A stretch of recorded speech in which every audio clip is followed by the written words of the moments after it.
everyone. Thank you for joining us a little bit later than we originally planned. We are back with Werewolf the Apocalypse, Heart of the Forest, getting my audio started here.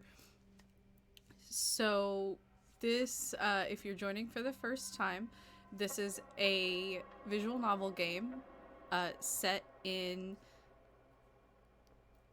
Białysza. Oh man, I'm gonna need the pronunciation guide when we get started again. Uh, but fantastic game so far. I'm really in love with it. It is really pulling no punches, and I appreciate that. I'm still getting a kick out of the people online that are shocked that a werewolf game is political. Um, and also, if this is your first time joining, the font on my screen will look different than the font on other reviewers, because this game actually has, let me show you, the Open Dyslexic font, which is a fantastic font that actually makes it easier for me to read. And this is built into the game. This is one of the first games I've seen that has an actual dyslexia-friendly font, like, as a part of it. It's not like a mod that I have to download. And I can still read it in general, but it's just kind of a quality of life improvement that I really love about this game. So let's just jump right back into the stress and fun of this.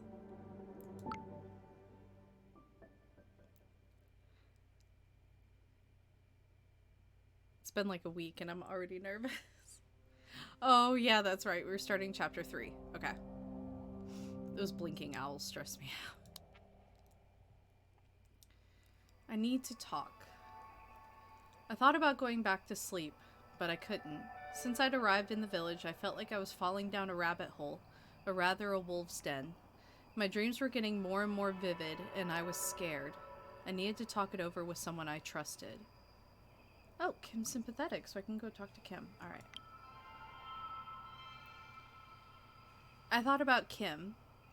They had to have lots of experience, and they seemed to accept all the strange shit that life throws at us. We definitely hit it off well. The sun had just set, and the moon wasn't up yet. I started walking. The forest loomed on the horizon. The activist camp was somewhere there. I soon ran into Anya. Oh, Maya, good to see you, she said. We need to talk. I was all ears. Wolf, all ears. I'm wondering if everything's okay. You've been acting strangely, she explained with a sigh. I've asked around, and it seems like you've made some risky friendships. They know things about my family, I answered, and I need that information.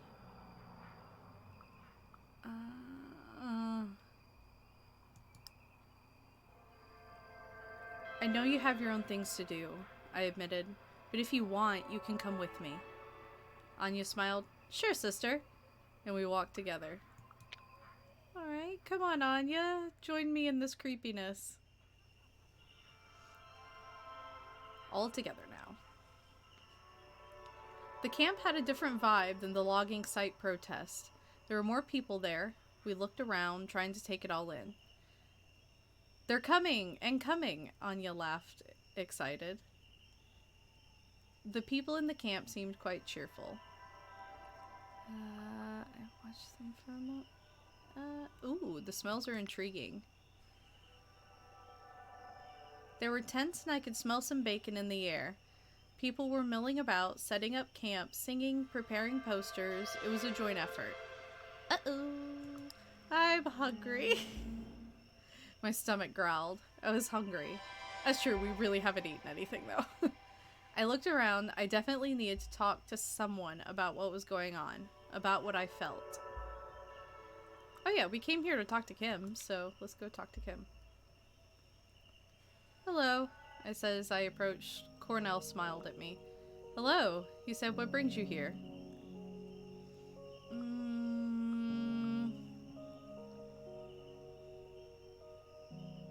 I feel like I needed answers as a little demanding. Let me try I was confused. Oh, Cornell's sympathetic. Okay. I'm confused, I answered. Is it really true? I mean, all the stories I've heard connecting me and the forest? I have So I have a theory that we just walked into, like, a werewolf pack camp. I don't know. Maybe. Okay. Yes, it's true, he said, and that's why we're here, to stop the government destroying the forest. To show that we don't agree and that we hope to make a difference. And you have your role to play. Will it work? I asked. I don't know. All I know is that it worked before. It worked for Gandhi. It worked with segregation and apartheid in the end. It worked with communism. Let's see if it works with capitalism as well. Violence is not an option here. He smiled. And I think you know quite well that anger doesn't really get shit done. Oh, it's true though. Like, it doesn't fix anything. It actually makes it worse. Alright. I smiled back. Somehow being around him made me feel more relaxed. I know. You can count on me, I answered. I had a family debt to pay, and I couldn't be just an observer anymore. So, we may have a little citizen protest going on tonight, Cornell said. But I'll need your support if we want to convince the others. Okay, so do we go to the Bioasia town or the forest? Cornell's plan for a peaceful protest, or... Oh wait, can we not select the forest? Oh. Okay. They all wanted to do something that night, but after a whole day's discussion, they were still divided on what to do. 3 for one option, 3 for another. I saw no reason to back up Olga. Damn it, I wanted to go to the forest.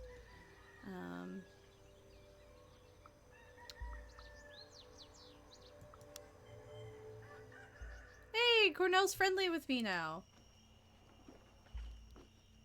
Alright. I voted for the peaceful protest, and soon we were on our way to the National Park Headquarters and Education Center. We had some banners to install. Yeah, we invited Anya to come with us, so... This is so exciting, Anya whispered. I've never done anything so illegal. Soon we were there. Goal mission! Stop the logging peacefully. Let's do this. As we were on our way, I realized that, in reality, my methods were much more peaceful than my words had been. I shrugged. You live and you learn. The National Park headquarters were located in something called Palace Park. The name was historical. The name, like everything in Poland, was historical. Centuries ago, some king had his hunting lodge there, but now it was a mishmash of old and new buildings scattered around the park. Some were rough and bulky, made of stone and brick, while others were an extravaganza of wooden porches, lace-like shutters, and meticulously sculpted pillars. There was no one around, but the area was well lit. Sounds awesome. I'm gonna say it was exhilarating, because I dig this kind of aesthetic. Finally, a big shameless gesture, I thought looking at the huge silhouette of the headquarters. Uh-oh. Why is this my only option? Oh, this is about to get rough. Okay. It's supposed to be a peaceful protest. My heart was thumping in my chest, and I was grinning from ear to ear. I felt alive and reckless. Suddenly, I remembered the church located just next to the Palace Park gate. I could feel its dark silhouette looming in the darkness, waiting. We're ready. Let's do this. They'd spent the whole day painting the sign on a length of material sewn together for what looked like old sheets that were various shades of grayish white. The dark green letters declared, "Wood is the enemy of the forest." Where do we hang it? Asked Daniel, who'd come equipped with climbing gear. I want to climb!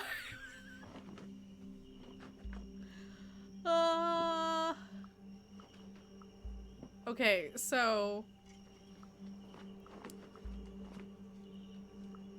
I feel like I could inspire him to do it,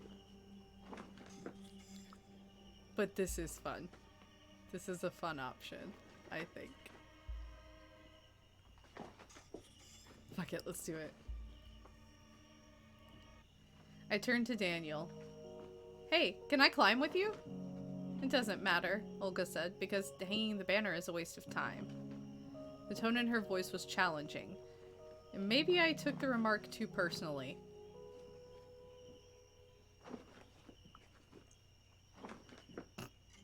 I just imagine, like, Maya climbing halfway up and then being like, the fuck did you say? Let's let her talk. Let's hear why she thinks it's a waste of time. I don't want to fight her just yet. Hey, I got a point in Brave for the first time. Olga looked at me as though she expected me to say something, but I didn't take the bait. It's a great banner, and I'm sure it'll look good on the pictures published by a number of independent political blogs. She looked at Cornell, but it's stuck so deep into the overeducated ecological dispute that people won't get it, and the loggers won't care. While Cornell was looking for an answer, Daniel turned to me. While they argue, I could use your help. I showed off a lot, or I tried to be cautious. I feel like if I show off, I'm gonna fall and get hurt, and I'm at a high rage. Let's be cautious. Let's be cautious. I know it loses me willpower, but I had no intention of breaking any bones, so I went up slowly. I measured the porch with my eyes, took a few steps back, moved my arms and legs, and jumped a few times before I even started climbing. Daniel looked at me skeptically, standing on the roof. Oh, because I'm a high rage, like, keeping my shit together is lowering my willpower. I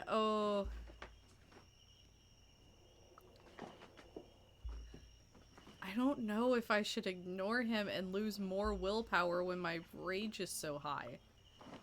Oh, frick. I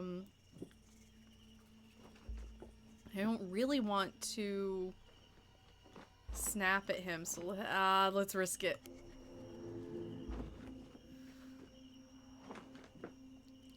I ignored him, jogged to the porch, and easily jumped the few feet necessary to get a hold of the edge. I pulled myself up. Olga whistled from below. Go, girl, she said. We proceeded to hang up the sign. Finally, we pulled the banner up. It's an important message. Anya looked up with fire in her eyes. The world must know. I looked at the sign flying over the park. I was proud of our work. When we finished, Cornell gathered us together, and I was proud of what we'd accomplished. Oh, thank God we get some back. All right. And I contributed to that. Whatever my family had done, I was starting to pay back the debt. Cornell reached for his bicycle. Let's go for a trip, he said, to remind ourselves of what we're trying to protect.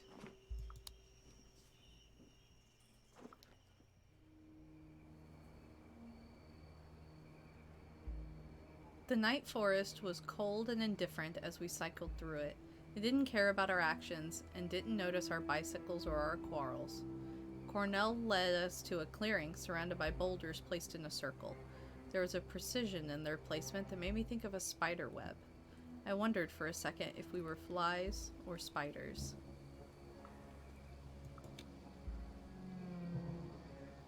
This is exciting, Anya chuckled and I relaxed. When I took a breath, I felt a wave of strange energy filling my body, harmonious and bright.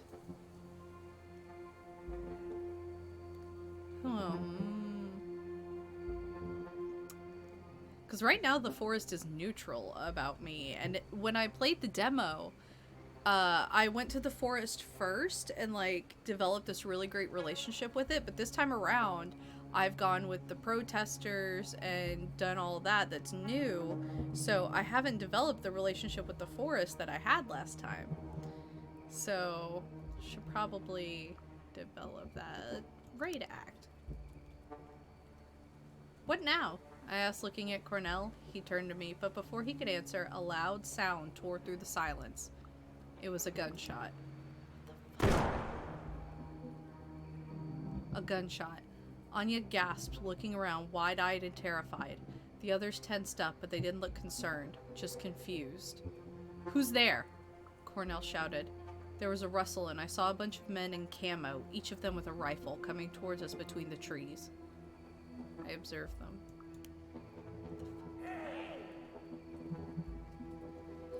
I watched their angry steps and listened to the murmured curses. Suddenly, I noticed Bartek was with them. He winced when he saw me. Their leader weighed us up for a moment and finally focused on Cornell. "This area is closed for the night," the huntsman said in Polish. There was contempt in his voice.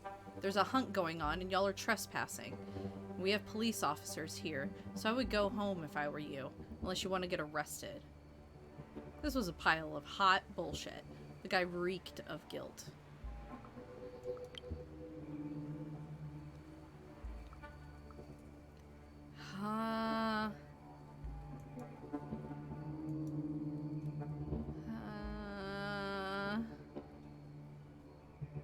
Hey, Forrest? What should I do?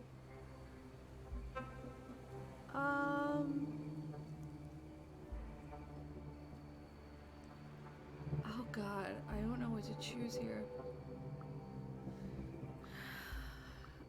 I feel like I should try and de-escalate, but I also should ask the Forest what they want.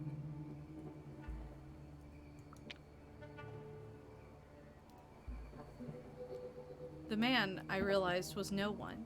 He wasn't important here. What was important was the forest and what it needed. The trees were indifferent to us, but observed the clearing carefully. I knew they'd judge my actions. This was a test with two possible answers. Fuck. Oh my god. Yeah, chat saying punch him, and I feel like that is the answer. I feel like that's what the forest would want. Like, they're hunting in the forest. Fuck hunting.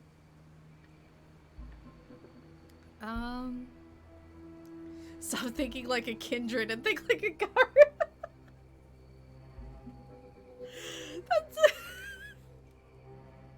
That's the call out I needed right now. Okay, punch him. And it made Push just sympathetic. The forest likes me now. Oh my god. I decided to take my chances and punched him in the chin. So much for my hopes of solving things peacefully. Oh my god, the forest likes me for doing that. I can't. Night fight! The clearing shattered like a broken window into sharp pieces, its edges cut clean by the rays of flashlight swirling around in the darkness. One piece, a shout, another, a silhouette leaping, a dodge, a grunt, a punch, a cry. Curses in 3 different languages. I danced between the pieces, balancing on the edges. I body slammed into one of the men and he stumbled.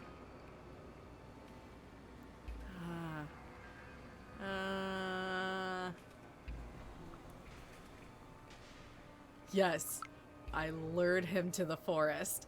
Let's do this bullshit. Whatever my connection with the forest was, it was a good time to use it.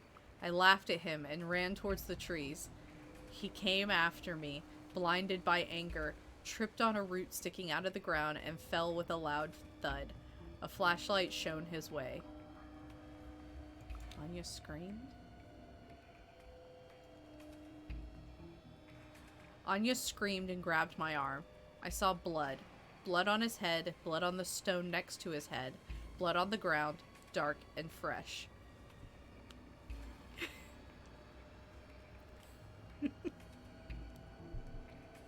He had it covered. I don't really feel comfortable with either a victory or I didn't mean to, because I absolutely meant to do that. But I don't know if it's quite a victory. Yeah. He fell on my rocks 7 times.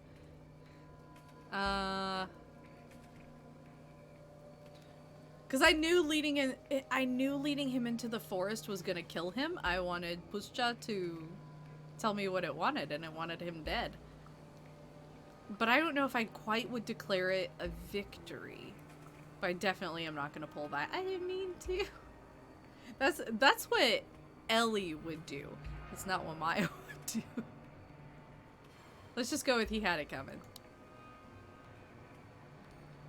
It was a fight, and in a fight you sometimes got hurt. I turned away from the man to look for another target. Then I heard a shout.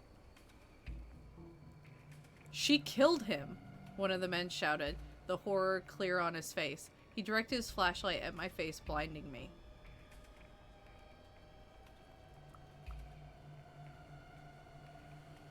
Oh. I'm intrigued by the option. Suddenly I realized what we were doing. Like, I kind of want to cover my eyes because of the flashlight, because that's a balanced option, so I'm intrigued by where this leads. Oh, Saracent, thank you so much for stopping by. I hope you're doing well, and I hope you enjoy all the things that you're catching up on. We very much miss you in the chat. Take care of yourself, okay? And if you hang out for a little bit, you'll see werewolf shenanigans. Okay, I'm so intrigued by covering my eyes. But I am also intrigued by suddenly realizing what we were doing. Because this is a weird thing. Like, to just suddenly be like, oh, that's right, we're killing people in the woods. Fuck it, I'm going with that option. What are we all doing? I asked, because seriously, what the fuck were we doing fighting in the middle of the night in the forest? A second later, I noticed a huge silhouette behind him. It looked at me and its eyes were glowing. Leave her alone, it growled, and I recognized its voice. Yes! Yes! Ah! It was Cornell. He was bulging, muscles growing bigger, bones getting longer. He let out a joyous roar, throwing his hands, now equipped with strong claws, in the air. He grabbed the man and slashed his torso. What was happening? How could it be real? Why wasn't I scared?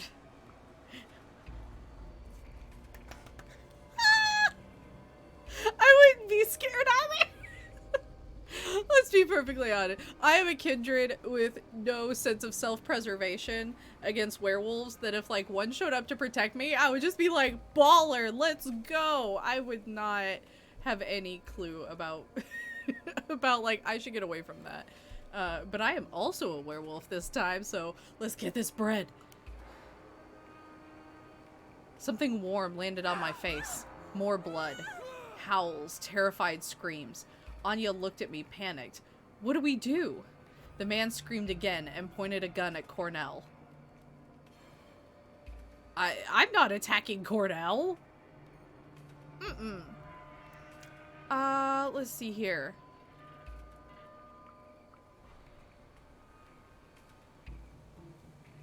We attacking the man with the gun. Fuck it, let's do this, let's fight.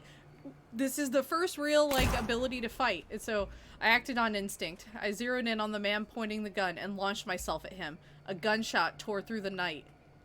Fuck! There was only pain. Two ag damage? The pain was unbearable. Nothing in my life had prepared me for this.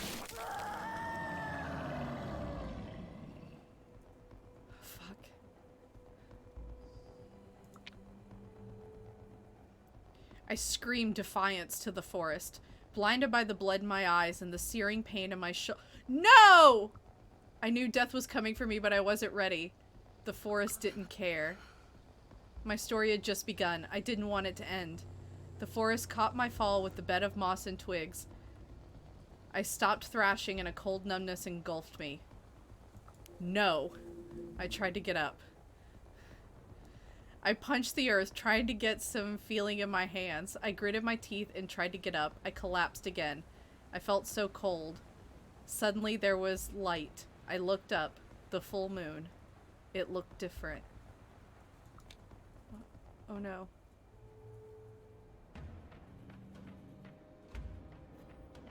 Your health dropped to 0. When you lose all your health or willpower, you become impaired.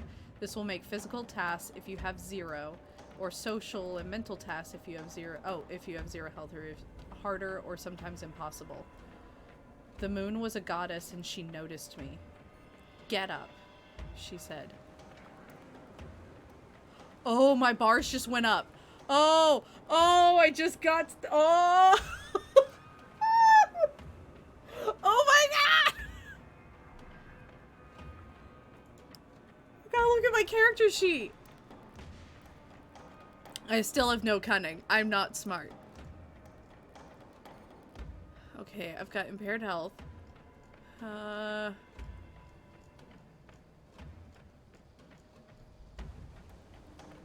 on, Pusha, you're supposed to be sympathetic to me. Come on. Yeah, my analytical got maxed like super quick. I question way too much. Alright. Oh, I really thought the game was over and I was about to be real upset that we like got started 20 minutes ago. Okay. Let's do this. Let's get up. I get up. I feel good. I know that I shouldn't, but I don't remember why. I don't care.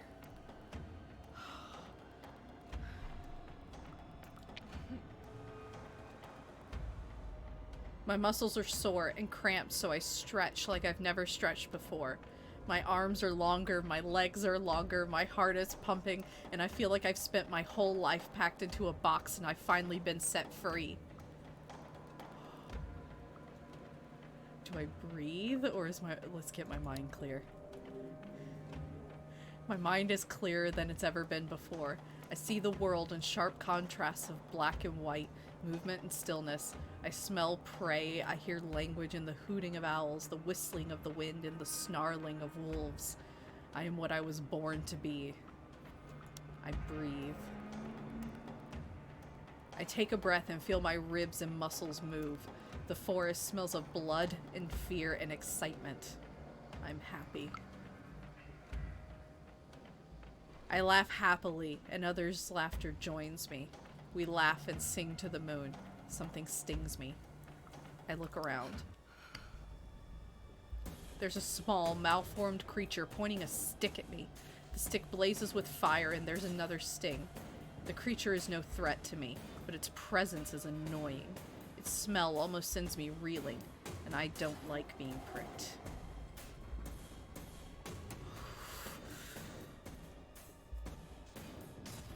Y'all! God, the tone of this. It says Krenos now instead of Hamid. Oh,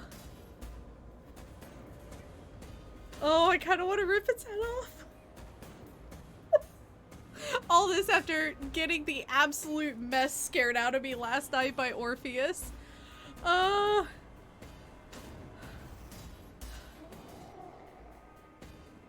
Yeah, I feel like the hand... Oh, this mood change has been beautiful. I'm shoving my hand through him. I want the claws. I want to do the claws. Okay. I reach out and stick my fingers in the creature's belly. When I pull my hand back, there are strings attached to it. The creature pulls the strings and dances like a marionette, and for a moment it's funny. And then I lose interest. My ears prick and I hear more creatures running blindly through the bushes. I feel better. My leg no longer stings, and I feel better than ever before. I'm at 4 rage. We know what answer this is. Prey. Hunt. I smell prey and I start hunting. They do not see me as I move silently through the undergrowth. The creatures are running away. Their backs turn to me. A growl escapes from beneath my teeth and one of them turns my way. It challenges me.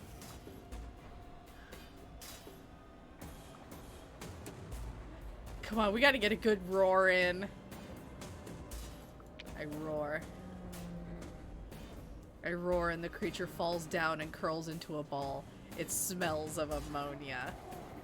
Piercing light burns my eyes. I hear more creatures coming my way. They want to hurt me.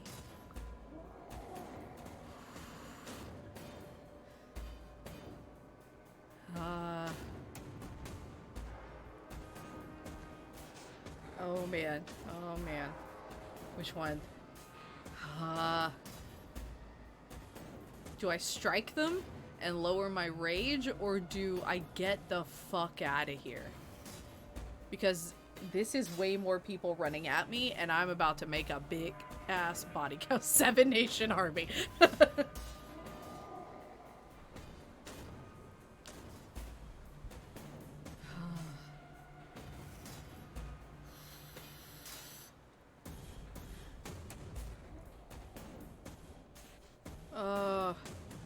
I'm trying to fight self-preservation.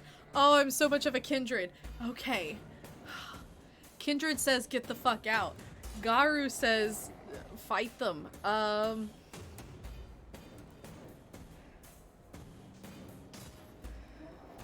god. And the image is like pulsating and stressing me. Oh my god. Oh my god. Oh my god. I'm getting like egged on in the chat like you're a killing machine. God, I was born under the full moon. Oh no. Oh.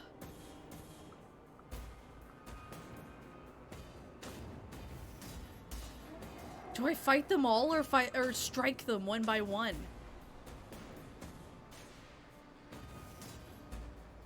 Oh god, the image keeps moving. I'm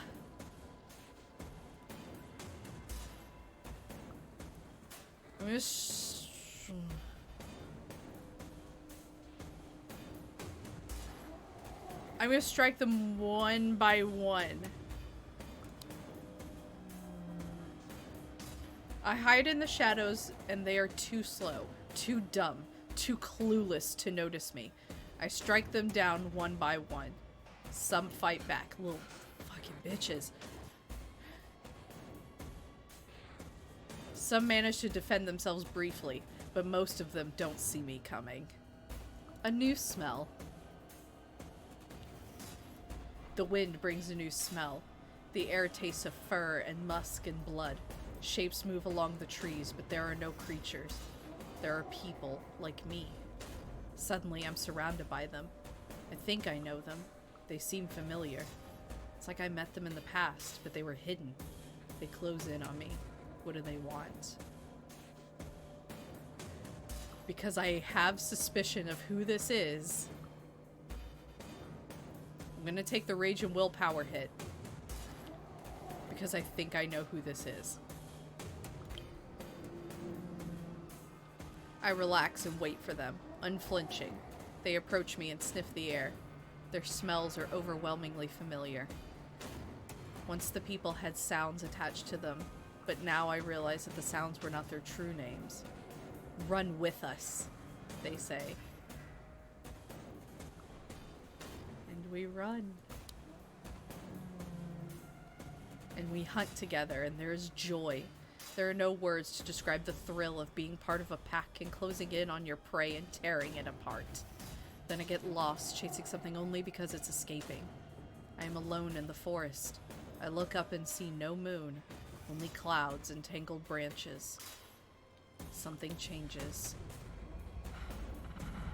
Something changed, and I realized how tired I was. I stumbled. Darkness.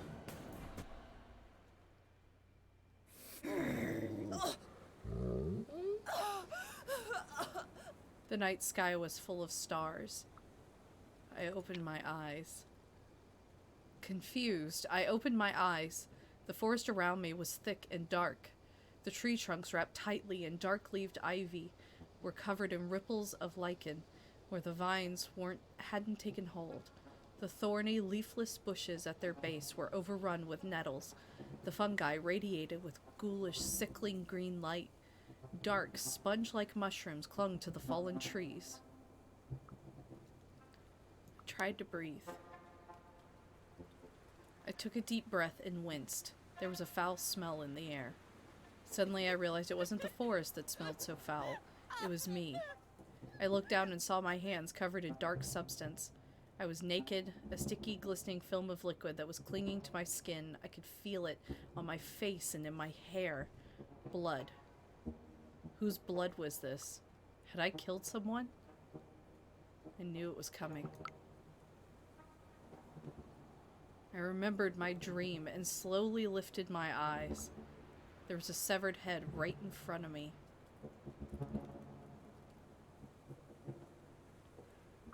I felt sick. The face was contorted, the eyes bulging, the mouth open, the tongue stuck out. It was obscene. I doubled over, retching. I recognized that face. Oh, Bartek's gone. Bartek is no longer cautious. Bartek is dead. Oh. Oh God, I recognize that face. It was Bartek. His face splattered with dried blood. There was so much of it, I couldn't see his freckles. The head watched me with reproach. He screamed. No! I let out a long, blood-curdling scream. The night swallowed it. The bushes rustled, and a moment later I saw Cornell coming out from between the trees. He looked at me, at the head, at my face. He came closer and squatted beside me. This is what we were trying to tell you. His gray eyes smiled. See, you're a werewolf. I looked at him. It blinked. Everything faded to black.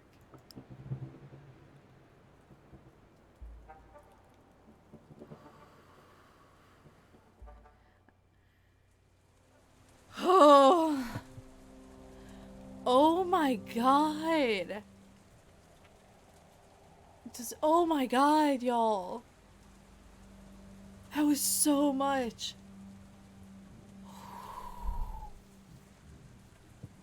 That was wild.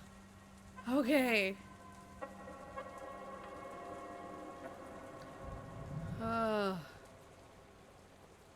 Whew. I think we all need a second. Is that a fucking buffalo in the art? My God. There's a buffalo right there. Oh my God.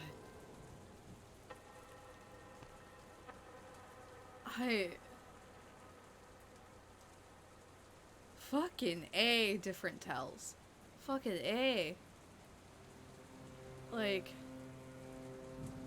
different tales really, like, god damn. God damn, this is good.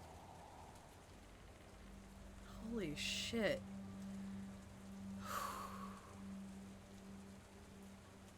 God, between this and playing the Orpheus device last night, like, World of Darkness is just, it's becoming like, I don't know, let's call it a healthy coping mechanism for 2020.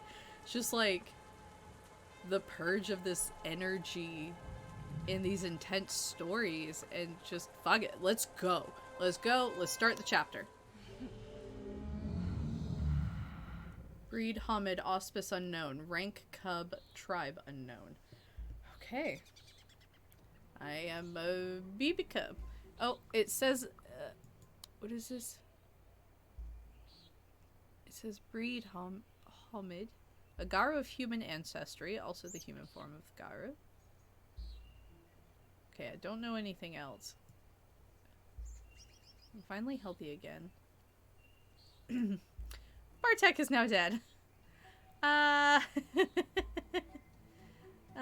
I love it. Maya killed him during her first rage. Sorry, Bartek. It says, sorry, the font's very hard for me up here. When it's small like that. Lucius? Lupus. Oh, it's a P. Okay, sorry. Lupus.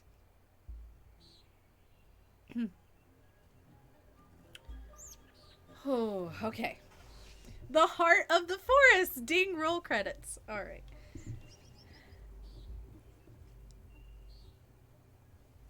Oh, sorry.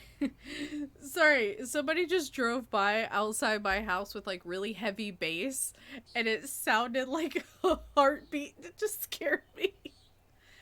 Okay. Okay. Okay. Okay. Whew.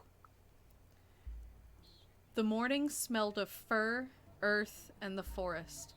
Over the gentle snoring that filled the warm space under the low-hanging branches of an old spruce tree, I heard a squirrel. I was hungry. Went outside. Stepping over the sleeping forms, I made my way outside. Alone, hiding in the tall grass, I sniffed around. The sky was bright and the forest around me was dark and full of interesting smells. High in the trees, bird yelled about status, sex, and violence. That's birds. That's just birds.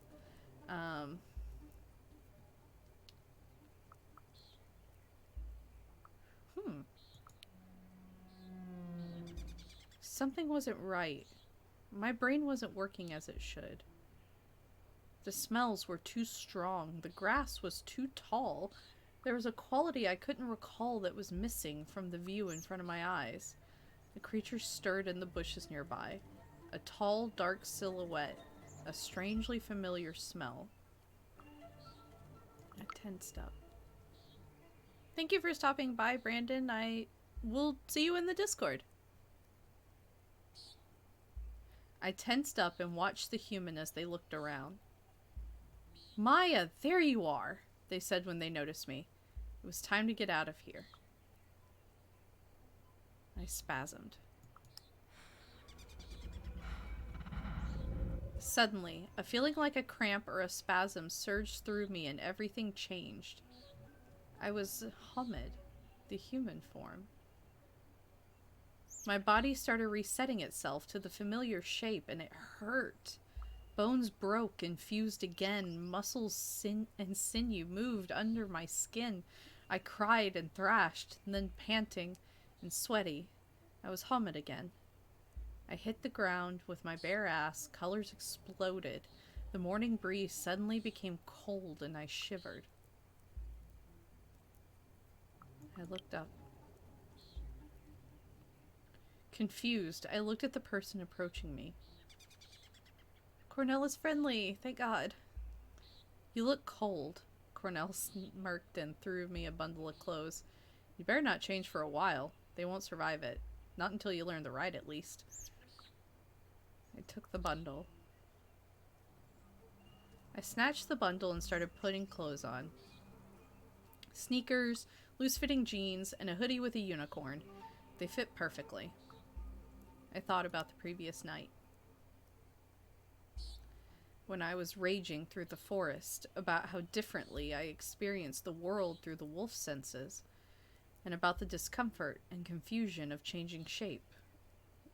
So I was a werewolf.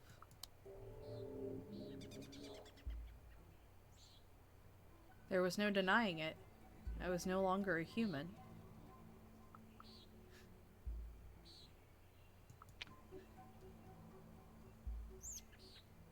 There was a murder last night, I said anxiously. What if they find my DNA at the crime scene? We'll take care of that. Human laws aren't as relevant for you anymore. We just stood there for a moment, comfortable in silence. I was wondering how one usually learned that they were a werewolf.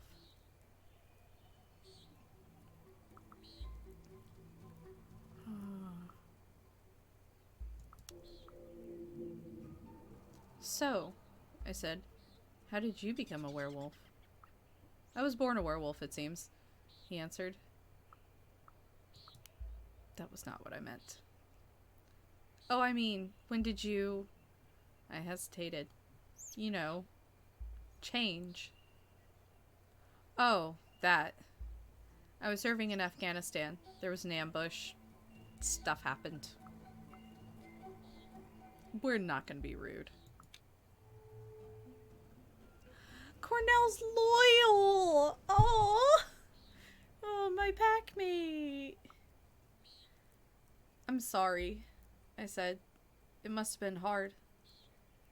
It was, he sighed. They sent me home with PTSD, and once home I got found by others. They needed someone who knew how to fight. Why? I asked. We were the real eco-terrorists back then, my pack and I. But I realized that violence only breeds more violence, and it's not the way I want to follow. It doesn't make any sense. It suddenly struck me. How come nobody knows werewolves exist? We protect the veil, was the answer. It's easy to convince humans the supernatural doesn't exist. They already want to believe that, and the delirium helps. Hey. The veil, a poetic term for the false assumption that the supernatural does not exist, which the delirium reinforces. So for vampire people, this is sort of like, it's not a one-to-one, but this is kind of the werewolf equivalent of the masquerade. It's essentially, this is how werewolves account for hiding everything. The delirium, the madness and memory loss suffered by humans who look upon Garou in Crinus form. Delirium? You mean delirium as in the medical condition? I asked, remembering something I'd read about acute confusional states. You'll have to ask Pat for that, but the gist of it is that humans are incapable of remembering that they saw Krynos. He laughed. They panic, turn away, and instantly forget. Every time. The half-wolf, half-human war form of the Garou. A pacifist, Fenrir protects. Then I realized something.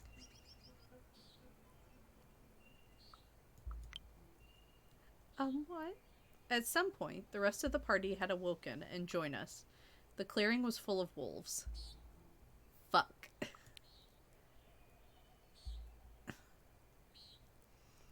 The wolves were closing in on me, but they weren't really wolves, were they? They were werewolves like me.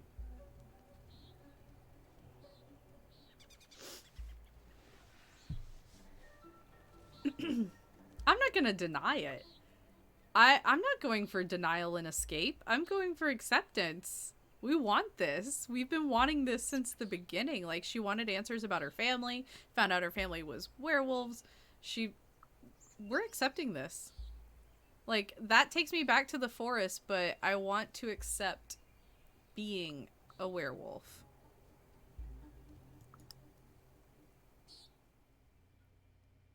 Hiding the bodies.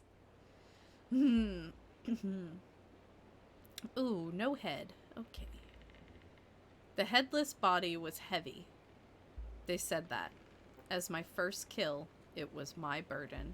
It was my duty to take it to the barrows. Got my shit together, lifted the corpse, and threw it over my shoulder. You have to balance the death you cause with your achievements. Cornell looked at me in the eyes. That is the path of the Garou. He accompanied me, carrying the severed head in a bag. The others stayed behind, covering the tracks. Garou, the term werewolves use for themselves. I focused on the walk. I didn't want to talk, or to think, for that matter. Not about the person I was carrying, or rather, trying to carry. It was just a thing. I needed to transport it from point A to point B. That was all.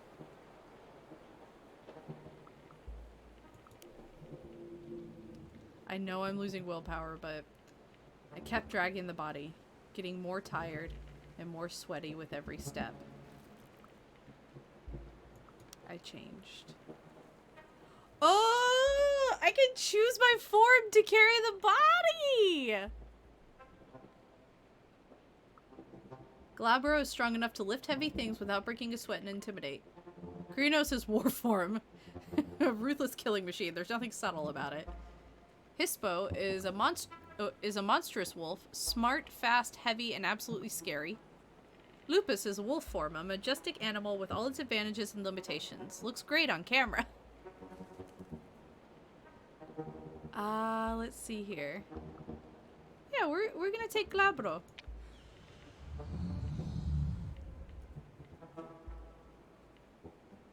I was Glabro, the near-human form. The pain was stronger than I ever imagined. I felt my muscles spasm as they rearranged themselves. My jaw cracked and my mouth filled with blood. I clenched my fists and claws drove into my palms. I screamed. When I rose, panting heavily, I was more than human. I was Glabro, wolfish, strong, and scary. It hurt. Goal, identity, find your place among the Garou. Oh no. I just say oh no because, like, I don't even know my own place in my friend group, let alone in a Garou pack. The change hurt more than I expected. The world shifted. Not much, but enough. I felt my teeth get sharper and my muscles stronger. I picked up the body. It was a lot lighter. We went on. As we made our way through the forest, I realized we weren't alone. Somehow, I knew what I'd seen before I even saw it. A white weasel and a dark gray wolf. Ah! My companion smiled. I see you've noticed our patrons. A spirit joined to a pack or tribe and representative of their inner nature. So we're white weasels? That's about right.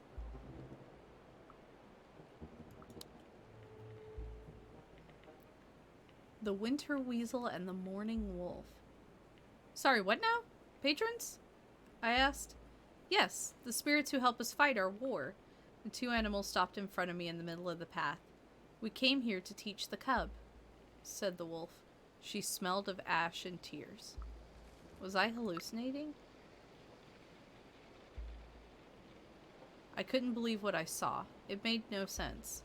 I felt as if my brain was short-circuiting, trying to interpret signals not meant for human senses.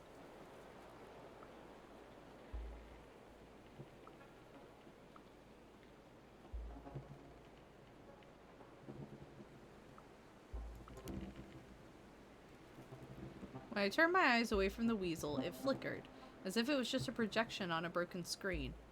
One moment, an animal. A moment later, just an idea. When it talked, the air smelled of electric discharge, and I felt the words displayed directly in my head. It wouldn't leave me alone. But hallucinations or not, they just wouldn't leave me alone.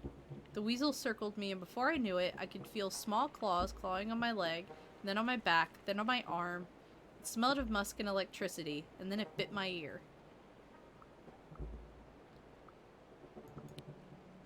Why would it do that? Ow! I shouted. Why would you do that? To see how you react, obviously. The weasel's electronic voice echoed in my head. Enough, the wolf growled, or at least that's what my brain decided to hear. I felt the weasel draw its breath.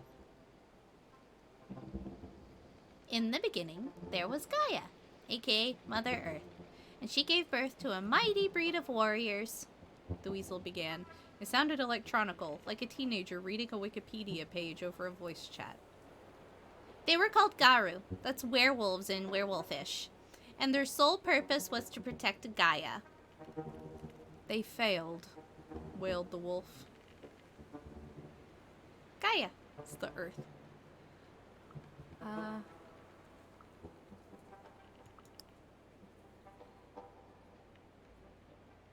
There was danger everywhere, shrugged the wolf when I looked to her for advice. When time began, Gaia released 3 primal forces upon the earth. The Weaver, the Wild, and the Worm, the weasel continued. The Wild was an untamed force of life and creation. The cold, ruthless Weaver gave structure to the world, and the Worm destroyed what needed to be destroyed, creating balance.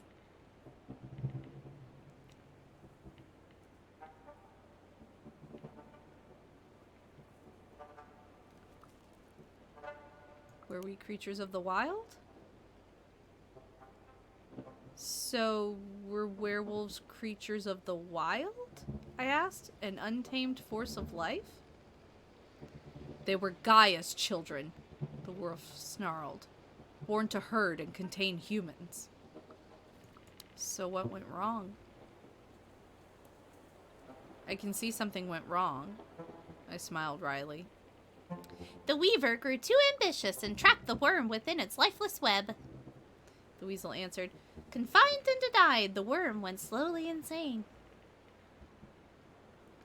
The worm, manifestation and symbol of evil, entropy, and decay.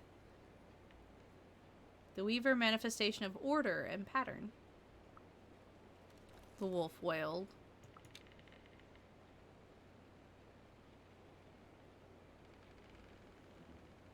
Now Gaia is dying, choked by the weaver and eaten alive by the worm, wailed the wolf. And the wild is not the one you should fight, she snarled. You were born to protect it. And then it turned and led the way. It took us to the barrows. It didn't look much different than other parts of the forest until you noticed the mounds, that is. There was something about the flattened hills that drew my full attention. I could remember.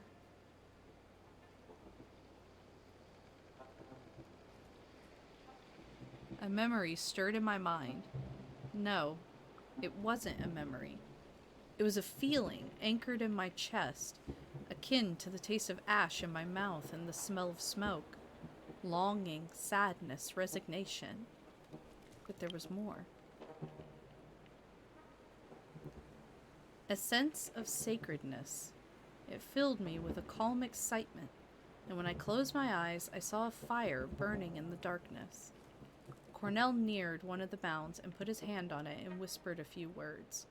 I saw the ground open slowly, like a mouth in the earth. I sighed. Let's do this. We put the body in the hole.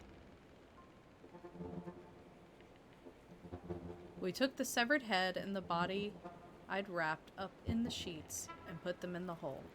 It closed slowly, and I swear I heard the trees nearby sigh in anticipation.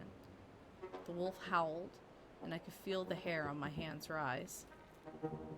Welcome Welcome to your new life, the talking white weasel grinned. We have something else to show you.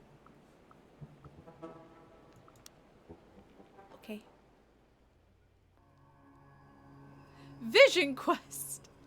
Oh, you're a cub. Oh, you're a cub, so you have special privileges, said the weasel. Pushcha will grant you a vision. You must see to understand, said the wolf. Think carefully before you choose what you see. Oh,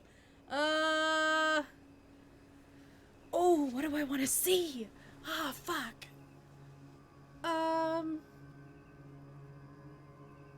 What do I want to see? The present? The forest? Or my future? My destiny? Or the past of my family? Let's look at my goals. I gotta find my place among the Garou. I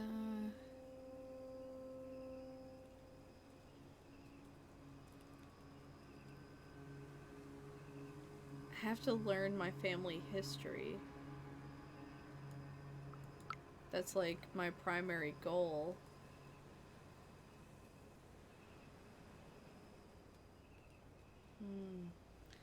But it says Pushcha is granting me a vision. So I feel like at the very core, the surprise, your family was werewolves. You figured it out. I don't know. This is difficult. It's a really difficult decision. This is probably the first time I've wished I could just, save the game and try each option. But I want to go on this journey.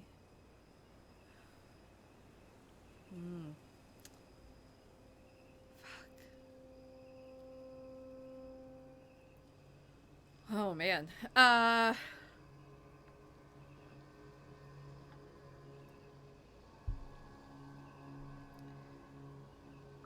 We've needed to know about our family. And I think the town knows about, like, the town knows something. Because they desecrated the grave. They freak the fuck out when they hear my name. But also, like, they don't know about werewolves. So I feel like there's got to be more of an answer there. Yeah, let's go with the past.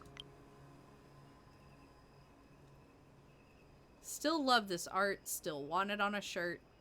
Just saying. It was hard to find the barrows, although I knew where they were. And when I looked behind me, the path had disappeared. I felt like I felt the Bushja playing with me, twisting paths, blocking my way with bushes and dead trees, and then suddenly opening a new path that was straight and full of sunshine. I don't want to get tired of it. This is Bushja. I'm gonna push on. Determined, I pushed on. Since the change, I had become acutely aware of how my body worked, and I remembered what humans were good at: running. Stubborn, relentless, long-distance running. Not as fast as a deer, not as nimble as a wolf, but steady and without rest. And so I ran. Then I was there.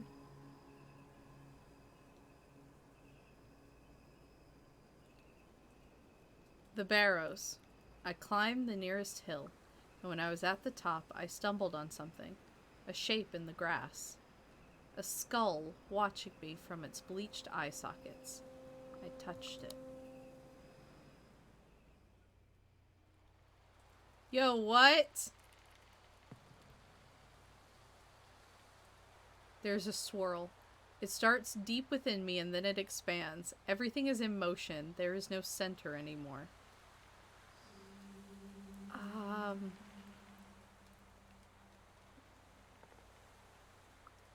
Bird, a forest, or a village. I'm curious about why the village hates me, so... Village? There's a village in the forest, and there's a howl of a wolf. People stop and look around frightened. The howl is like a keen. The houses are mere huts. There is almost nothing that protects the people from the forest. Their clothes are ragged, their feet are bare, their hair and long beards are unkempt. There are wolf cubs. And then there is blood. The howling begins, the mournful, blood-curdling keen of a mother who has lost her children. Watch, whispers the voice in my head. Watch and remember. But I want to act.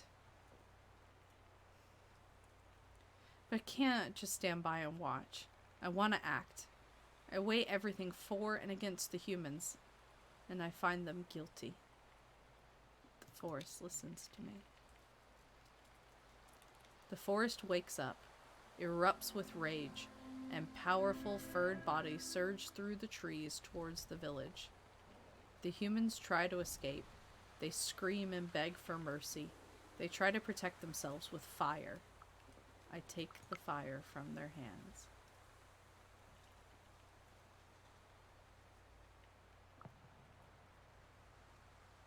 The Garou rise up, their talons red with blood, their eyes glazed with fury, and the fire is yanked from the hands of the villagers.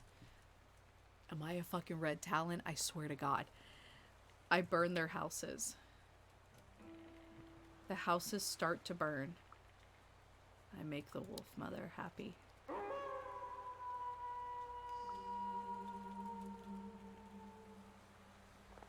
The keening turns into a howl of joy.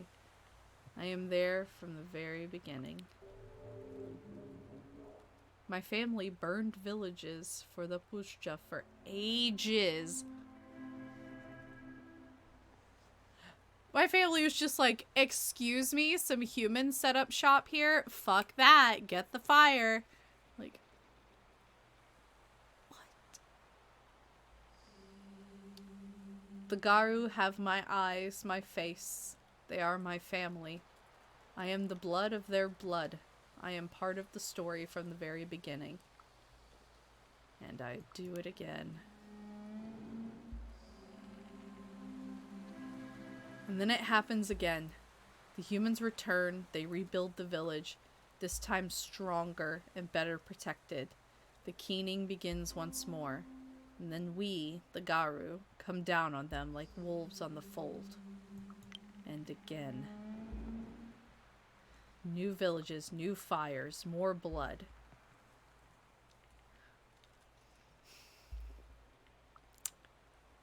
It was a hard decision.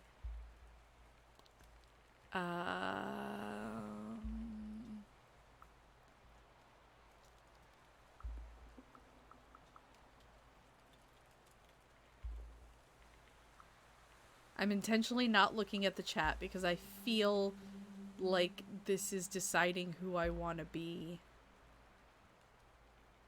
I don't think I want to be someone that continues to kill.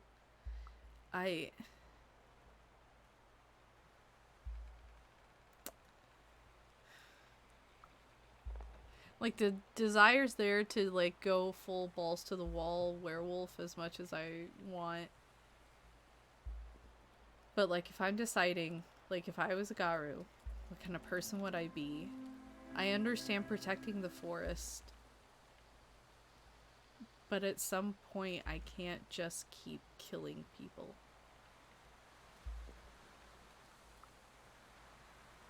I do not want to do this anymore. I do not want to do this anymore, but the keening begins again. My heart fills with grief and rage, and the villages burn. Until one day, there's only one Garou left in the family, and he slays his own kindred in the fit of his first rage. I know him. He is young, but I recognize someone in him. An old man I know. He used to tell me stories about the forest before my mother took me away. I can't move.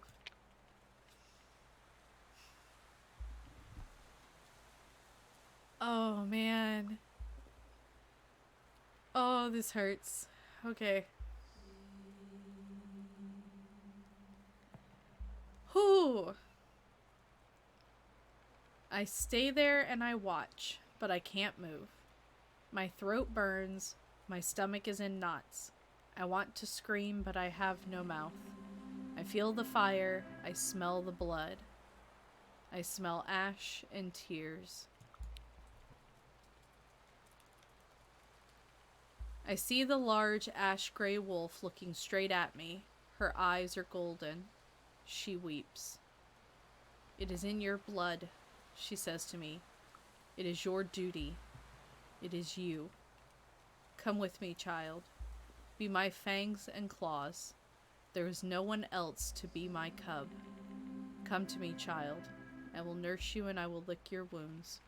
We will kill together. We will feast and we will be merry. The forest will grow. I looked at her.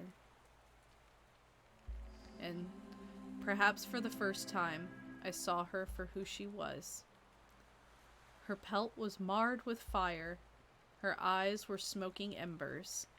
Ash was falling from her heaving flanks. She looked old, ancient, sad, and alone.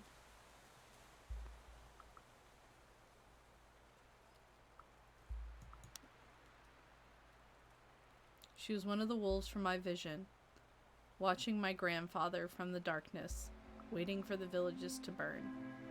But she was more than that.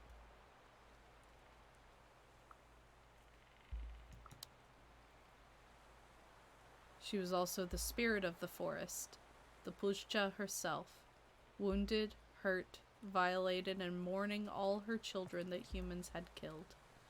At least, that was what I thought when I looked at her. The wolf mother looked back at me.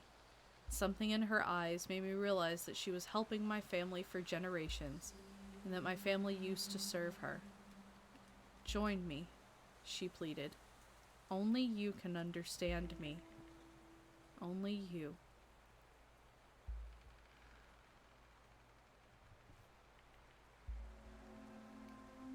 Oh my god, This game and these impossible decisions.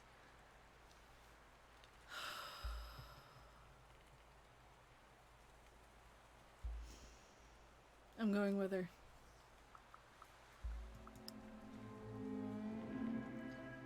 The morning wolf is loyal, oh god.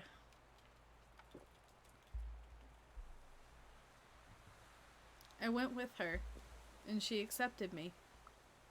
And I accepted myself.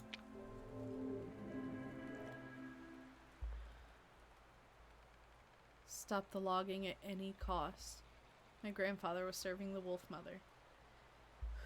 And I finally understood who I was. Darkness fell again, and a bloody tide was loosed upon the world. Darkness.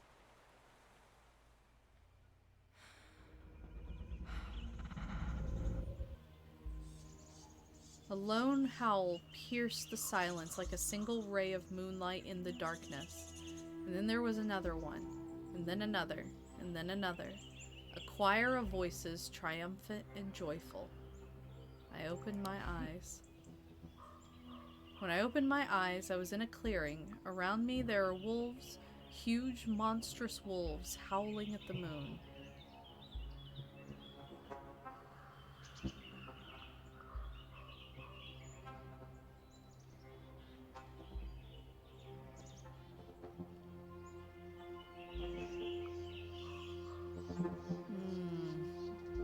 I have the balanced rage option, but I have... going to hell with them. I'm in Hispa form. Hispo. The pain was overwhelming. My spine cracked and twisted, my knees and ankles broke, and I fell to the ground. My jaw shattered and rearranged itself. My whole skin was on fire, rippling and sprouting fur. I howled in agony. When I rose, panting and splitting blood, I was Hispo, with strong paws, mighty jaws, and a mane of fur. More than a wolf, scary and monstrous. Yeah, this is the halfway point between that full, like, werewolf form and then just wolf form. Instinctively, I changed and joined the choir. My voice was unsteady at first, but soon I found my own note, a unique addition to the chorus. Well, hello there, Cornell smiled at me, and welcome to the Sept.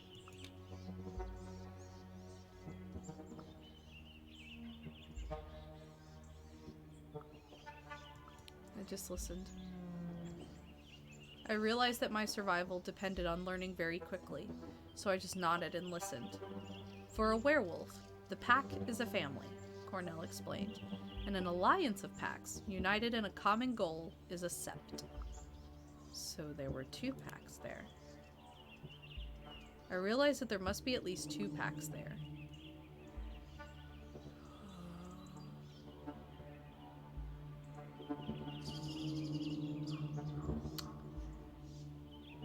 I look at Kim. An old grizzled wolf changed into Kim, and Cornell and Pat joined them moments later. We are the winter weasel pack, said Kim. A white shadow settled on Pat's shoulder. I smelled musk and electricity. I looked at Olga. 3 of the monstrous wolves changed. Olga and Lisa stood up, human-looking again, their clothes rumpled. The yellow-eyed wolf by their side turned out to be Daniel. We are the pack of the morning wolf mother, said Olga. They smelled of ash and tears, and for a moment I saw the wolf spirit among them. We are all Gaia's soldiers, said Cornell. In that we have no choice, but we can choose whom we fight alongside.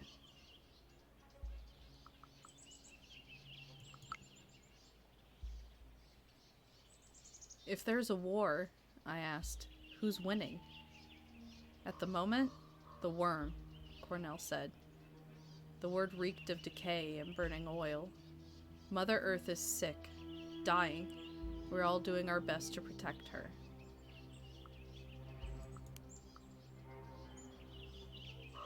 I have so many questions. I shook my head. about the moon? Why did I hear the moon whispering to me? I asked. Luna gave us rage. That is why she's important, Olga said. And that is why you'll never be able to touch silver again.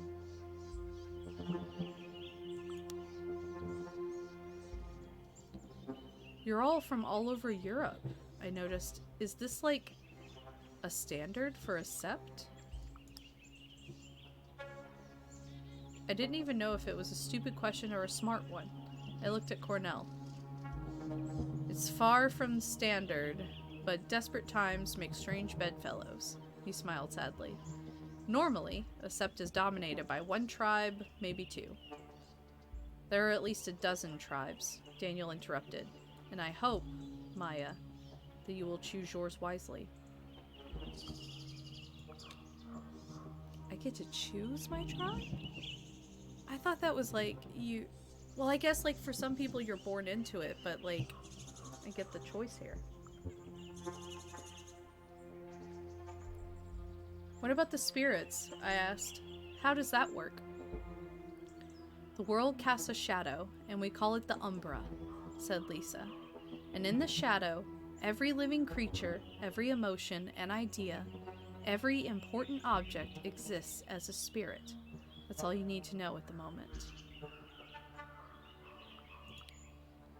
I like weasels and ferrets and things, so if I do get to choose between wolf or weasel, I'm choosing weasel. Do I have to choose a pack? I asked, just to make sure. No. Garou can survive on their own, Cornell said with sympathy. Your old human life is over, but we will never abandon you. I summed it up. So, if I got this all right, I've been conscripted into an ancient war against the worm, I said slowly, trying to put it all together. And the moon gave me rage as a weapon, but I must avoid silver. I love that I'm still in hippo form doing this. Like, I'm just this big monstrous wolf being like, okay. And there's a whole secret world of spirits. And I have to join a pack and choose a tribe. Exactly, Lisa nodded.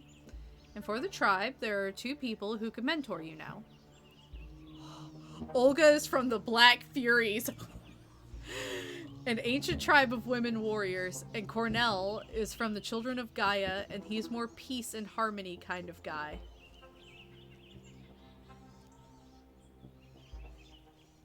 I at least gotta ask what my family was.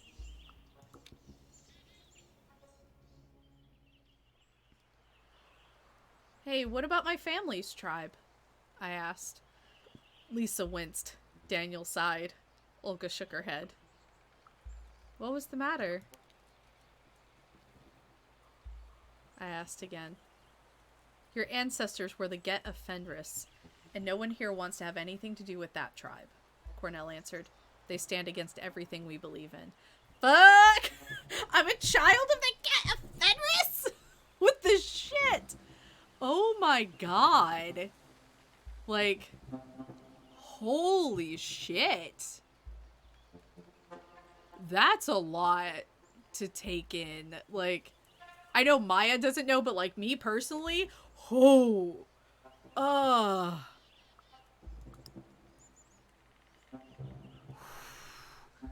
Does that mean that my blood is tainted? I asked. Tribe is not always a birthright. Sometimes it's a choice, so choose wisely. Get a Fenris, a tribe of werewolf supremacists who celebrate the destruction of the human world that Father Fenrir promised at Ragnarok. Antagonistic to the other tribes to the extent that some whisper of worm taint. Hated and distrusted, many of them see them as another enemy in the war of apocalypse. Yeah, so for those who don't know, Get a Fenris, they are the, for the werewolf people, this is kind of their version of the Sabbat. Like, revel in your primal nature and fuck everybody else and cause problems on purpose. Geta Fenris are the most radical Garou supremacists that ever marred the face of the earth, Kim scoffed. Like, legit fascist werewolves. Some of them literally worked for Hitler. I laughed because if anyone remembers the Grindhouse movie that came out a while back with and they did those fake movie trailers, and I think it was Rob Zombie did Werewolf Women of the SS, like, as this fake Grindhouse movie trailer. That's what made me laugh. It's like Werewolf Women of the SS just popped in my head. I was only asking. I rolled my eyes. It was only a question. It's not like I wanted to join the cursed tribe. For a moment, we were all silent. I need to know more about the tribes. Who's what? I wanted to learn more about the tribes and find an option that would easily resonate with who I was.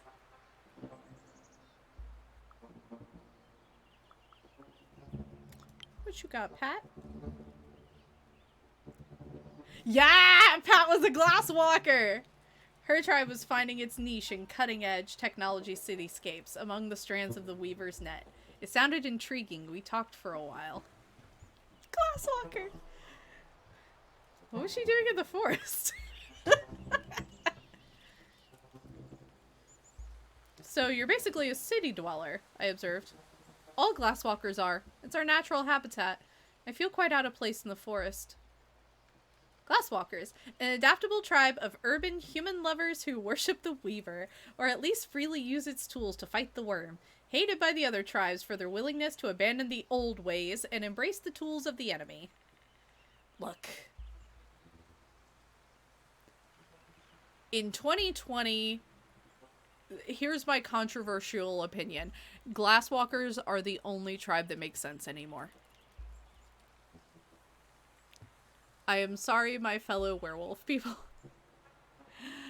If you cannot embrace technology and use that against the worm, as the years go on, your tribe will die out. And Glasswalker is the only one that makes any sense anymore.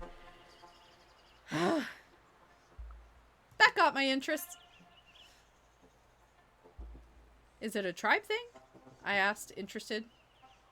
That's what it is. She nodded. We use the Weaver to fight the worm.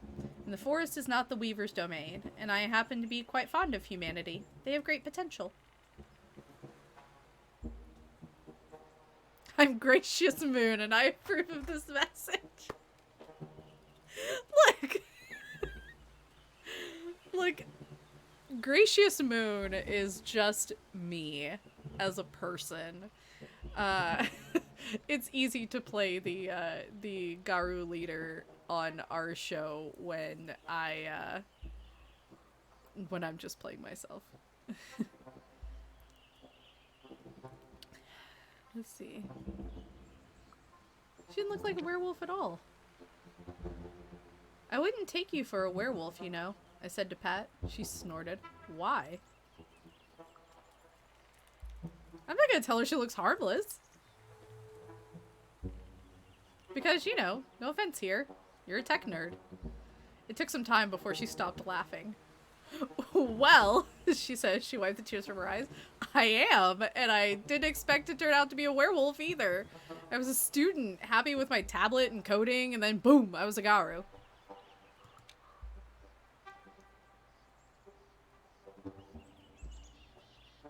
How did you meet Cornell? I was curious. I was in his first pack. We were both hanging out with the hacktivist crowd back then. When things went south and he disappeared, I found him. How? Let's be nosy. I still have not left Hispo. Like, the art shows me as human, but up here it still says I'm in Hispo form. And I'm just loving being a giant wolf being like, excuse me, I'm gonna need you to explain more of this to me, please? Please? How did you get a spirit patron? Girl, please, I'm a tech nerd, so I found him and I talked him into coming back. How did you get Winter Weasel to be your patron? I was curious. I caught it, said Pat. Or rather, I made sure it would have more to eat with me than alone. That's how you catch weasels. That's also how you catch me. But it is a forest spirit, isn't it? I think it's a weasel, so it gets accustomed to live where there's food, and right now, it's the city. It hunts electricity spirits these days and feasts on them. What's this? I have to think it over. I'm signed up. I'm signed up. Let's do this. Glasswalker. Fine. We'll talk to the others.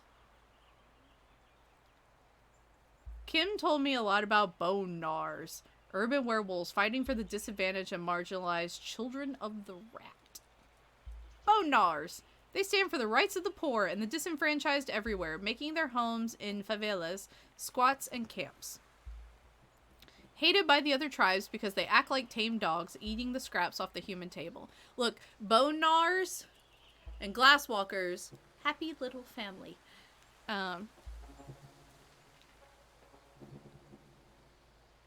The Rokea did fine with the old ways for the last few millenniums. Garou are obsolete and flawed. Support the other changing breeds. Kitsune 2020. Ah, changelings. They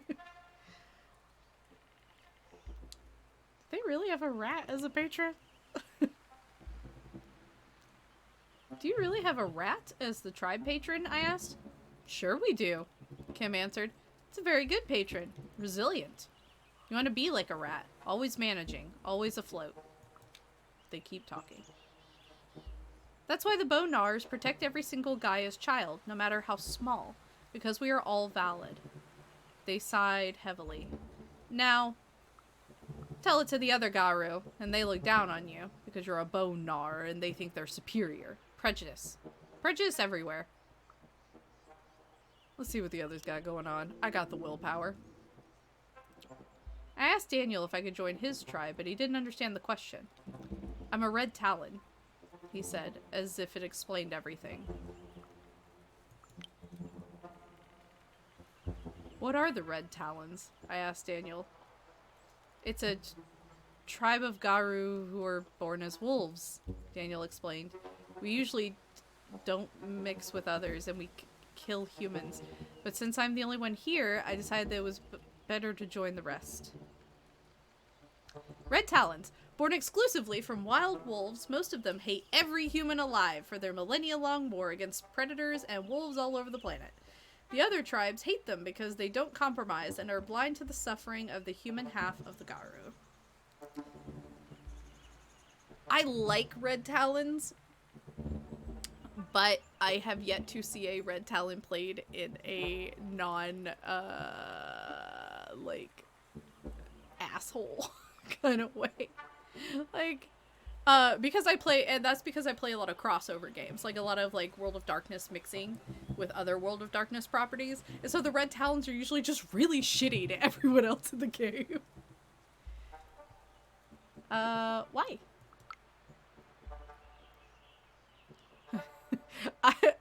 I'm that big giant monster wolf just asking way too many questions like a child.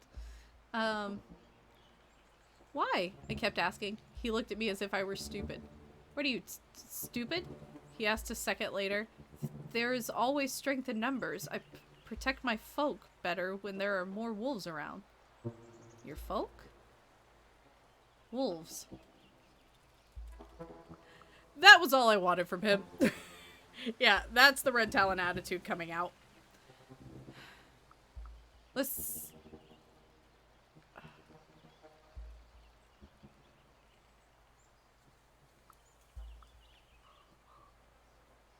So he's a red talon. Yeah, let's figure out what Lisa is. We got the willpower to burn.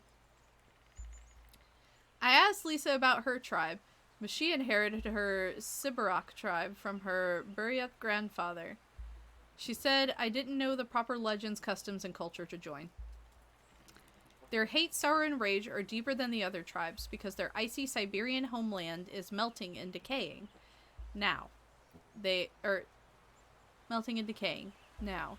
They are despised by the other tribes as half-breed loners who care only for themselves.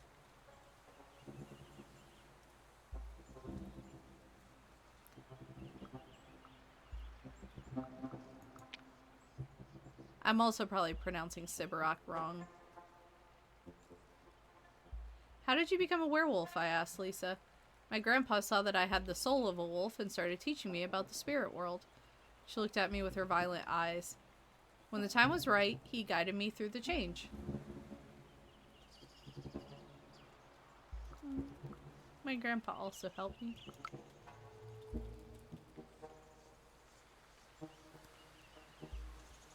I realized that I had more in common with Lisa than I previously thought. My grandpa was telling me stories about the Plushcha, I said, and I think that made me who I am now. Oh, he did more than that. He must have told you about the Garou, Lisa said. How else would you know the high tongue? That was a good question. It's the language of the Garou. It depends as much on body language and tone as actual words. Much of it is instinctive, accented by pheromones, growls, and whines. Was Sibarak a Russian word? So, I asked, not sure how to approach the topic. Sibarak. I mean, you're from Siberia. I hesitated and Lisa smirked. But the tribe name reminds me of something. Yes, Sibirak. She pronounced it differently, so it sounded like a Polish word. I probably fucked that up. I must have heard it before. I'm sure I've heard it before, I said, in a different context. In Russian, it means someone from Siberia, but in Polish, it has its own very specific meaning. Lisa explained. It's a word for political prisoners exiled to Siberia. There were tens of thousands of them. Fuck. I've never heard about this. Humans be shitty to humans for all of history.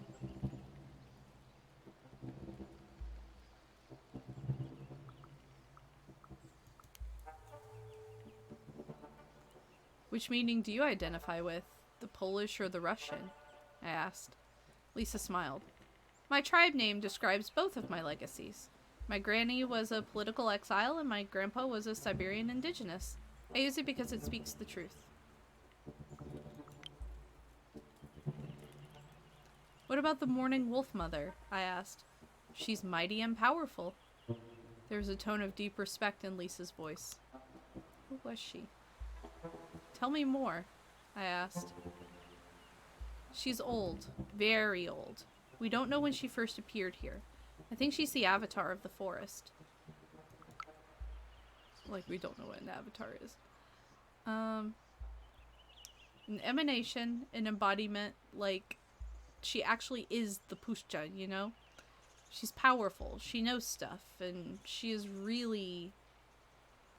She knows how to find her way to people's heads. Lisa looked at me for a moment, deciding what to say next.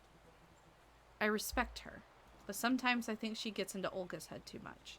Olga lets her in, and the wolf pushes. And I don't know. Maybe it's the right way to do things now. I'm not going to comment on that. Sibarak are the Silverfangs who went east before the Silverfangs got too inbred and became crazy. I decided to keep my conversations with the wolf mother to myself. That's about all I want from her. Thanks. That was all I needed to know at the moment. But I was too exhausted. Oh no, a typo! I was too exhausted to bug them with personal questions.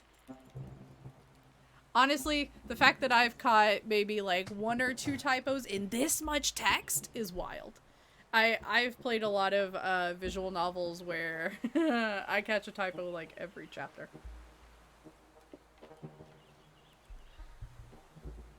But I was too exhausted to bug them with personal questions. There were a lot of werewolves there. One thing is bugging me, I said. Why are there so many of you here? Suddenly everyone in Bielveja is a werewolf or what? You know nothing, cub. Olga laughed bitterly. A mere century ago, there were dozens of packs in these forests. But none of the old guards survived the 90s. Lisa shook her head. We had to start from scratch. Until you showed up, there were only 6 of us. And the 3 of us are not even local, Cornell pointed out. 2 packs too small for their own good. Anyway, before you're admitted to a tribe, you need to prove yourself. What now? Prove myself? I was shocked. Hadn't I proven myself enough already? Also, I want to point out, the way it says that nobody survived the 90s. Yeah, werewolves had their own final nights, too. The final nights was kind of a, it was kind of a part of, like, a whole big wide thing where it was like, let's kill off the whole franchise. And then all of us went, no thank you, and continued the stories.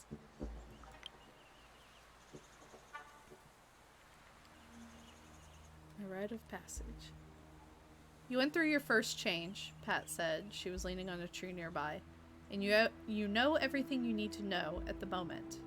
But you have to go through the rite of passage. Daniel rubbed against my flank, excited. A vision quest. Kim winked at me. And since we don't have time for tests, we need you to solve a real problem. Olga stepped in. Namely, we want you to find a way of ending this logging problem, Cornell said gently. So, how would you like to do it? They looked at me in anticipation. I took my time. I took my time, overwhelmed by everything that happened. My old self was gone, replaced by a shape-shifting eco-warrior. But deep down, I was still the same person, with the same ideas and ideals. I knew what to do. Let's do this. Let's get this rite of passage.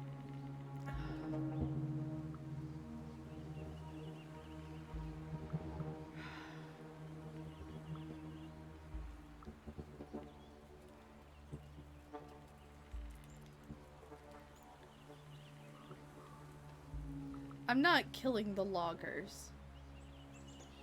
You need to understand the enemy? Let's find the local source of our problems.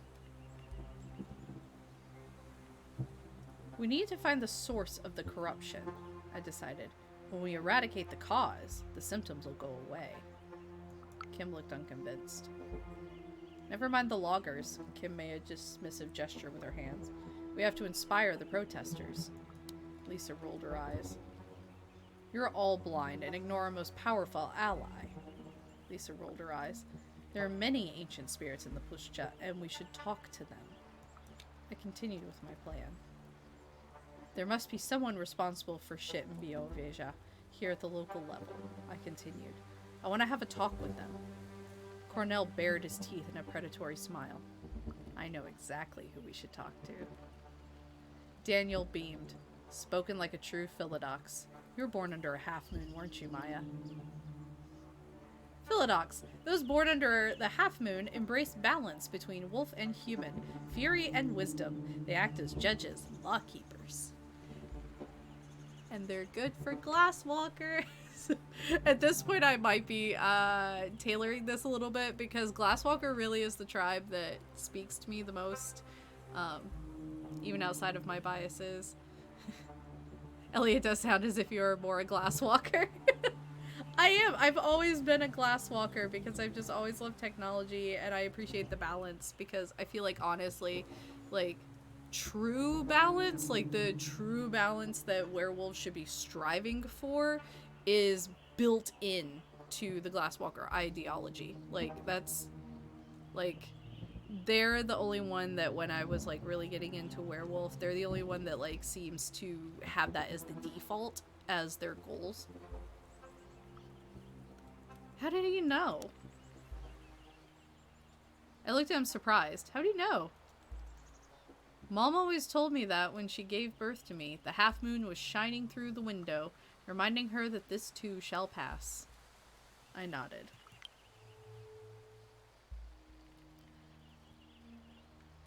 Okay, so it took away my other statuses and replaced them with glory, honor, and wisdom.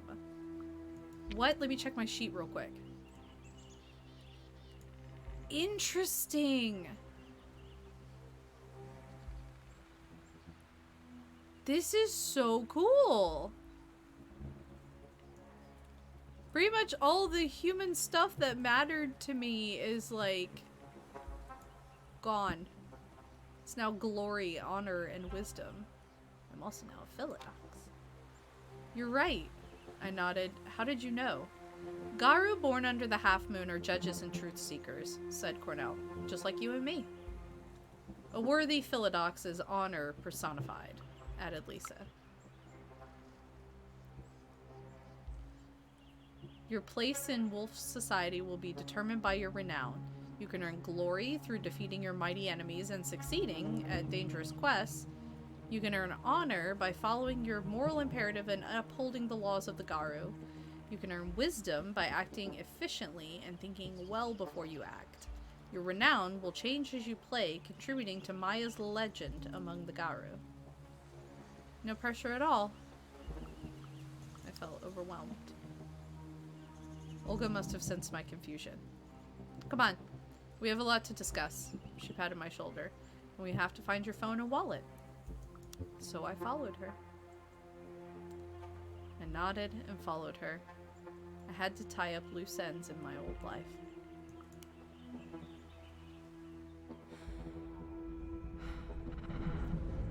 I am sitting on a bus. The sun is streaming through the windows and making it hard to see. The narrow road cuts through a dense old forest. My mind wanders.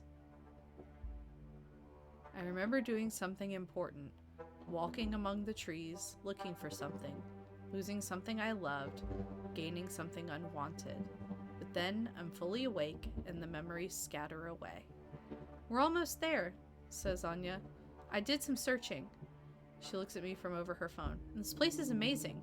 The last primordial forest in Europe. I'm excited to be here. The fuck is that picture? What the shit? Thank you for the nightmare fuel. I know, right? I smile. I'm not able to finish. I start to cough.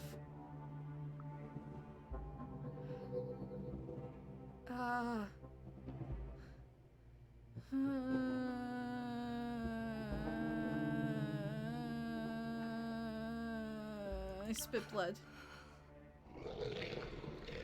What the fuck is happening right now? What is happening? What is happening? What is happening? What is happening? What is happening? What is happening? What is happening?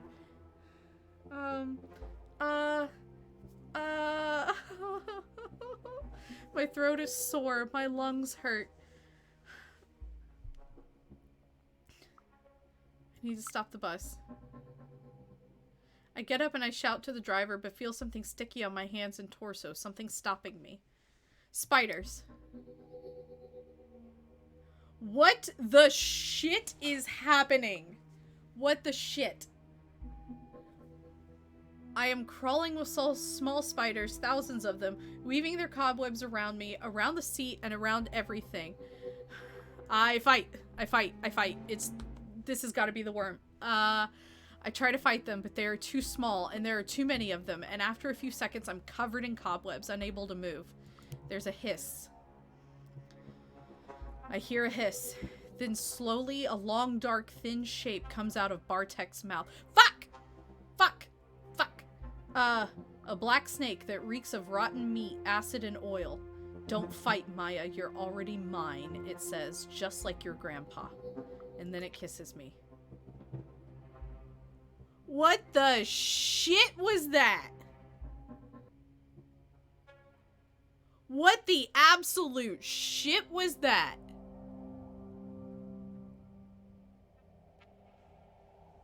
You know, and I'm sitting here like, maybe if I round out chapter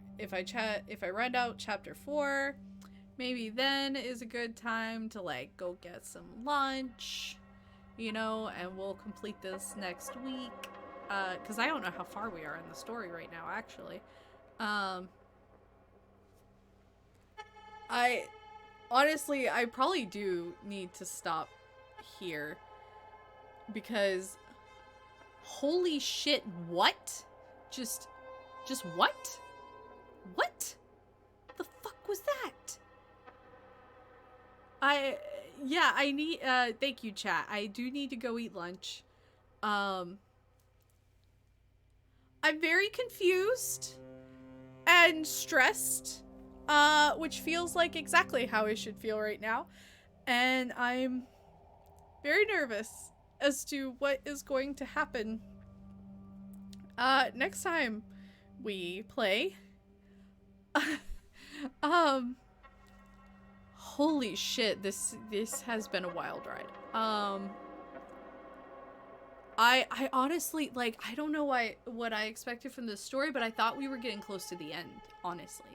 I really thought we were about to finish up. I was gonna pick a tribe and it was gonna be like, congratulations, happy ending. You picked a tribe, you have a family now.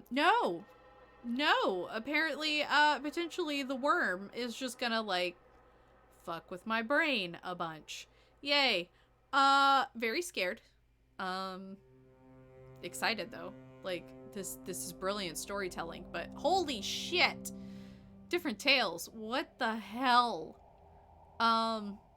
So I will finish this up next Friday. Remember that ATL by night is the proper ATL by night is taking a week off on Tuesday. We are not starting blood bonding yet because that is election day in the US.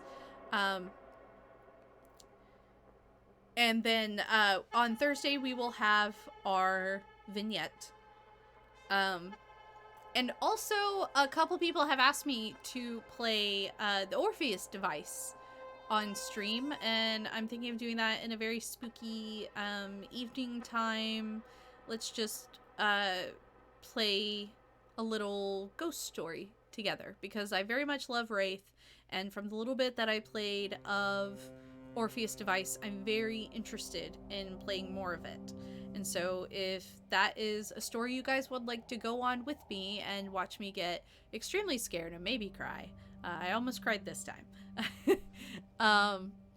Let me know. I'm very down to do it. I just need to figure out when to do it. But thank you guys again so much. I love doing these streams with you guys. I've really missed them. I don't get to do them as much during the show because we have so much going on. But I've missed this. I love spending my Fridays with you guys. So I will see you next time. Take care of yourselves and each other. Bye.